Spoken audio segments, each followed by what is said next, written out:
come to see us when you ready to make that content. Let's go. COC, yeah, in the mastermind click. Got the vibes. All right, Central Ohio creators, we are back with another episode. We are inside of the Dallas.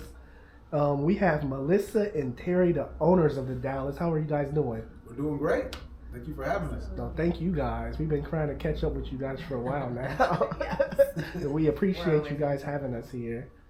So the first question I got for you guys is, what inspired you to create the Dallas, and what gap did you see in the Columbus creative scene that made you want to fill it?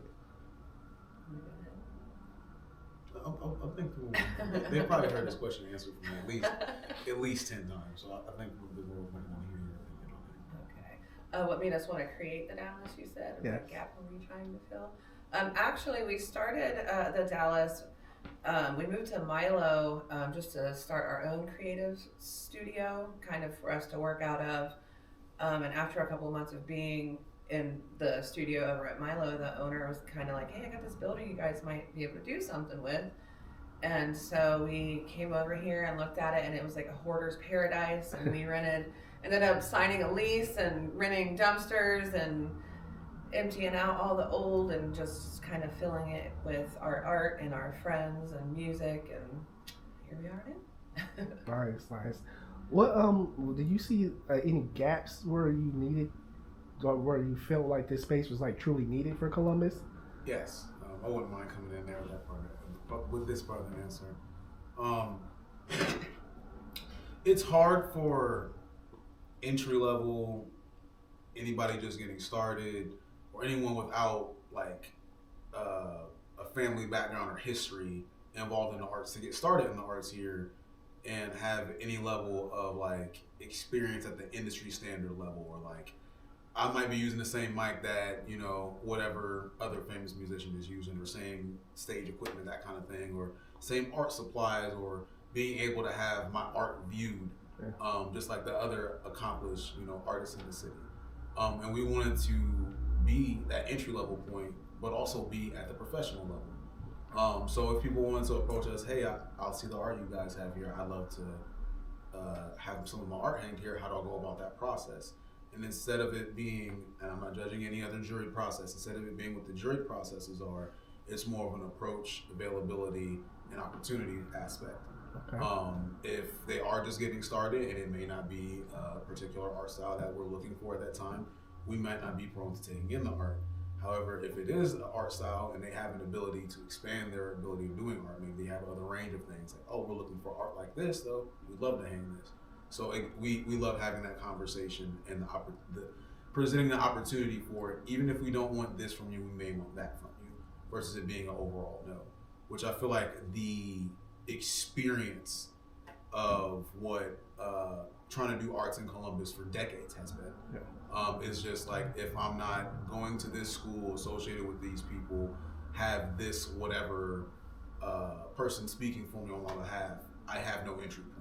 I'm just here as a talented artist in whatever medium it is, with nowhere else to go except for another city. Right. You know? That's true. So, how would you define the mission of the Dallas when it comes to supporting creatives, especially like R&B singers and local rappers and rock groups?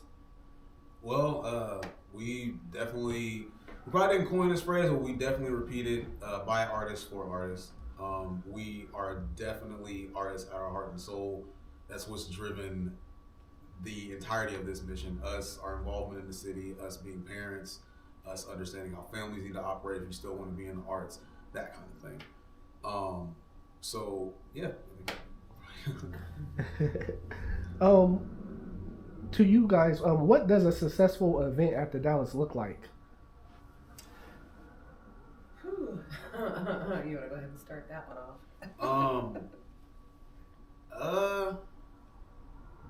I say a good time. And from a business aspect, you always want to break even at least, and maybe even be a little bit ahead, which is why we keep our race the way we do. Shameless plug. But a successful event here, it looks like a promise, you know, or a promise for the future for most artists is what I would say.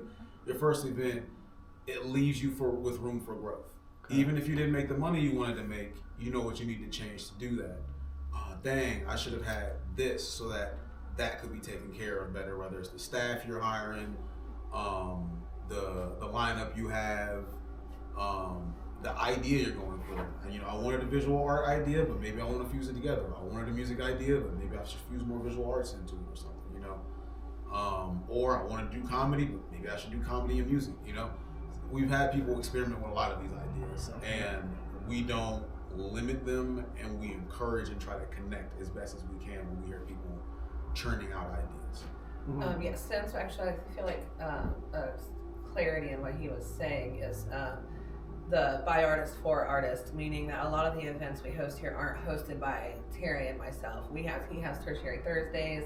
I host a Beat and Smoke every month, a Paint and Smoke, you know, things like that. But we have members and other people rent the space, and it's their event. So we offer support for people to be able to do their own stuff. That's really what our foundation is we were looking for a place for us to do our stuff and a cool place for our friends to do their stuff too. So a lot of the events that go on here aren't necessarily our events. They're just stuff that we're kind of supporting, and we're going to be sharing with our, you know, with our friends and with our community that we've created and whatnot. So it's more than just, it's way more than just what Terry and I do, but it really is a collaborative community effort and a member artist effort, which is kind of cool. How do you decide which artist gets to perform here? It's based off of the same thing I said about submitting art. Availability, timing, and opportunity. Someone could come to me and be asking for a performance in Tertiary Thursdays, and the next 3 months of Tertiary Thursdays are all booked up for the requirements that I'm looking for, right? I have a certain amount of people. I try to book somewhere like 4 artists each show. There's someone leading the jam, and there's a few other staff and other requirements in between there. And sometimes when people are at the show, like, yo, I want to perform the show right now. And sometimes it lines up where, somebody canceled tonight. Show me some of your music. Let me see it right now. Can your band get here tonight? Yes. Go perform tonight. You know what I mean? And then there's sometimes where it's like we're booked up for the next three or 4 months, and there is nobody bending. But are you available in that 5th month or that 4th month? Because you look like you got your stuff together. I've seen a little bit of what you provide as a musician or visual artist. We have live painters that announce you. And I would love to have you involved. Or I'm organizing this other show with another one of our members, and it's hip hop based. I think you'd be perfect for that. The first series is booked up, but I want you for the next one after that, so you'll be the following one. You know what I mean? Yeah. So otherwise, anyone's able to rent the space and host their own event as well. You don't have to be a member here. And yeah, the space is available to rent for nightly events. So any artist can host their own show here. And that too is based off availability and opportunity. So Yeah. I want that Tuesday, like that Tuesday's already booked up. It's like, well, I'll buy it from that person. I'll talk to him. You know what I mean? Like, well, I'll let you organize that. You know what I mean? We don't limit that kind of thing. But really, we try to leave it to if it's available, we just we book it based off of that. So if they want a Saturday, we try to find the nearest Saturday available to them. If not, nearest Friday or Sunday. Nice. So, in what ways has the Dallas helped like local artists grow beyond like performing and like when it comes to like networking, exposure, and collaboration? We've been really lucky, and we've had quite a few people who kind of started little events here, or little little promo things, host a few events, and then go on to, for instance, Brock Lesnar now does all the booking over at the Attic Comedy Club. He was a member here right when we started. He started doing his classes here, and he just worked his way. I mean, he just really dug in. Podcast. There was a lot all at once. He had a lot. Yeah, he had a lot going on. So he was one of those artists that literally just needed the space to conduct and create his own comedy culture, comedy culture and community. Yeah. All right, 3 cents. I was like, make sure I'm saying this right. But it evolved very quickly for him, because as soon as he found the space, he was here doing podcasts with another comedian who that podcast took off, and that, you know, the comedian now, she's touring, doing her own stand-ups around the country.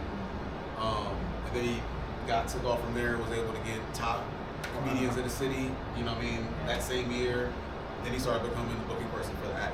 And it was all in the same year. And he was like, hey guys, I hate to say this, but I think I still want to be involved with the Dallas. He's like, no, bro. We want people to outgrow the space. Yeah, he's like, yes, I think it's my time. It's like, it's not done, but we still exchange it. He sends comedians here, we send musicians over there. You know what I mean? It's like, that's what this was supposed to become. Egg Roll Palace, he's another one. He came, he had just moved here from Toledo, and he was looking to start his little egg roll business, and he just started popping up here, and you know, at all of our events, started popping up Tertiary Thursdays, and he started door dashing, started doing all that stuff, and now he's got his own spot over on the east side. He was open last week, so that's another really awesome success story. That's even before we were doing the Dallas, we were doing pop-ups. I think we were talking about it before, marketing pop-ups, or like vending market pop-ups. So a lot of small artists who didn't even have their business stuff together, just experimenting with what part of my art is actually profitable. You know what I mean? And I think a lot of what we found out through then, we encouraged a lot of people from that point in time to do the same thing. So we found not only how to keep ourselves successful, what we wanted to do and have passion for, but little, you know, pieces of knowledge we can give to other creative entrepreneurs to help further their careers. Like, you ever think about doing this? You should really consider it, you know? Nice. How has the Columbus creative scene responded to you guys since you opened the space? I mean, it seems like they love us. I hope they love us. It seems like they love us. I think a lot of people see what we're doing. We are very.